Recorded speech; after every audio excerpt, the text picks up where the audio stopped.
Bien-aimés, très heureux de vous retrouver dans notre émission Réflexion. Aujourd'hui, je vais vous entretenir sur le thème « Une flamme de feu ». Lorsqu'un cœur de pierre devient par la puissance de l'amour de Dieu un cœur nouveau, comme j'ai eu la grâce de vivre cela il y a plus de 47 ans, la personne devient un être nouveau-né en haut, et non pas d'en haut, animé d'une flamme de feu. De plus, au sujet des anges, il est dit « Il fait de ses anges des esprits et de ses serviteurs une flamme de feu ». Nous lisons cela dans l'Épître aux Hébreux, chapitre 1er, verset 7. Ses serviteurs et ses servantes, ainsi animés de cette flamme de feu, se lancent alors dans une course avec pour vision de donner, de semer ce qu'ils reçoivent du ciel, puisqu'étant nés en haut, donc de donner, de semer ce qu'ils reçoivent du ciel pour le déverser sur des âmes perdues dans l'obscurantisme de ce monde de ténèbres. Je me souviens, après avoir été visité par l'action de l'Esprit de Dieu dans ma vie, être né en haut, en conséquence de quoi j'avais pour vision, et je dis j'avais pour vision sans connaître le code de la Bible, le code de vie que la Bible nous enseigne, mais n'en demeure pas moins la première prière que j'ai exprimée, Dieu, donne-moi du travail pour que je puisse soutenir cet homme, ce serviteur, ce jeune pasteur, en l'occurrence notre bien-aimé Jean-Michel Pagné, de telle sorte que je puisse le soutenir afin qu'il aille porter, qu'il aille déverser, qu'il aille soutenir, semer ce message à ceux du dehors qui sont dans les sépulcres blanchis d'où je viens de sortir. Oui, pour moi, j'étais sorti du sépulcre dans lequel j'étais totalement, vraiment dans l'obscurantisme. Autrement dit, j'étais relevé du séjour des morts. Ainsi, l'ange de l'Éternel est apparu à Moïse dans une flamme de feu au milieu d'un buisson. Et Moïse regarda et vit que le buisson était tout en feu sans être consumé. Exode 3, verset 2. De même, le cœur du nouveau-né en Jésus-Christ est animé de ce feu qui ne se consume point. J'étais animé de ce feu comme je le suis encore aujourd'hui. Mais greffé à la racine de l'olivier, puisque c'est la racine qui nous porte, en tant que gentils, la racine du peuple juif, qui représente le peuple d'Israël. Nous devenons à l'image définie selon la parole.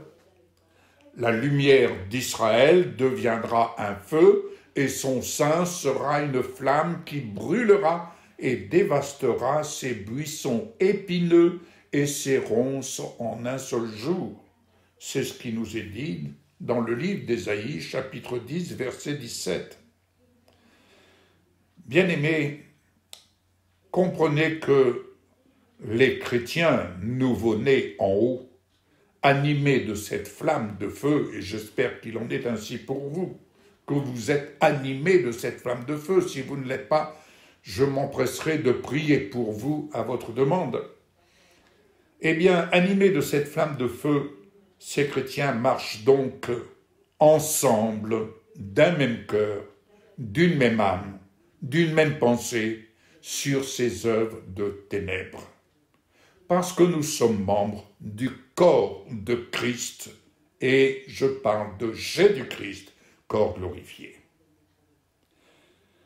Et ces œuvres de ténèbres sont consumées sans compromission, car ce monde de ténèbres n'a pas de place au sein du temple de l'Esprit Saint qui nous habite, nous anime que chacun d'entre nous devient par pure grâce. Frères et sœurs, nous devons constamment dire à Dieu toute notre reconnaissance de lui appartenir en Jésus-Christ pour servir du ciel sur la terre.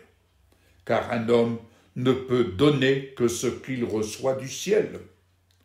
Et cela est juste, parce que notre foi fait de grands progrès et que l'amour mutuel que nous nous portons tous les uns envers les autres est destiné à augmenter de plus en plus.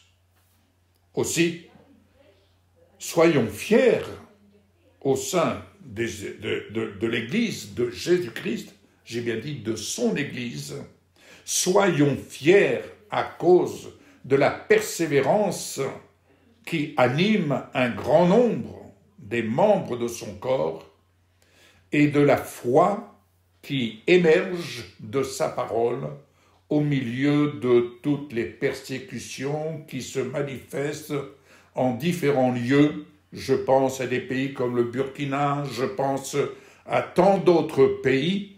C'est une preuve du juste jugement de Dieu que nous soyons trouvés dignes du royaume de Dieu, pour lequel, il est vrai, beaucoup d'entre nous souffrent également.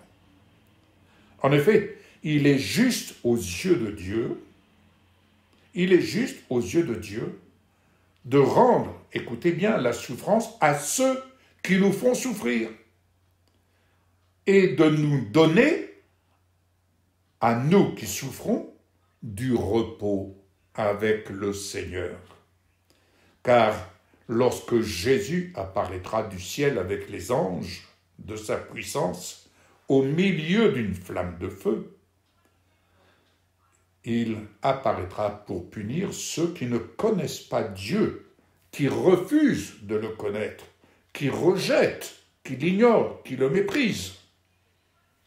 Et ceux qui n'obéissent pas à l'évangile de notre Seigneur Jésus-Christ, ils auront pour peine une ruine éternelle, loin de la présence du Seigneur et de la gloire de sa force, lorsqu'il viendra.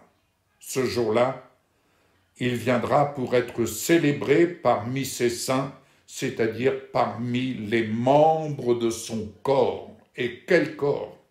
Il sera admiré, glorifié par tous ceux qui auront cru en lui, et ainsi, béni soit-il, nous aussi, nous avons cru à son témoignage. Oui, c'est pourquoi nous prions constamment pour qu'un grand nombre soit trouvé digne de son appel et que par sa puissance, il mène à leur accomplissement tout désir de faire le bien et toute œuvre de la foi. Ainsi, bien-aimés, la gloire du nom de notre Seigneur Jésus-Christ sera révélée à un grand nombre et, en l'occurrence, vous sera révélée à vous également, afin que vous alliez, conformément à la grâce de notre Dieu et de notre Seigneur Jésus-Christ, que vous alliez de gloire en gloire. 2 Thessaloniciens, chapitre 1er, versets 3 à 12. Puissions-nous aller de l'avant dans l'espérance qu'il en est et il en sera ainsi pour vous tous, pour nous tous, membres du corps de Christ. Disons Amen, Amen, Amen, à toi notre reconnaissance, Dieu de gloire. Soyez bénis, méditez et surtout, je le répète, recherchez le royaume de Dieu et sa justice, et toutes choses vous seront données en plus. À très bientôt dans une prochaine émission Réflexion. Bonne journée, bonne méditation. Au revoir.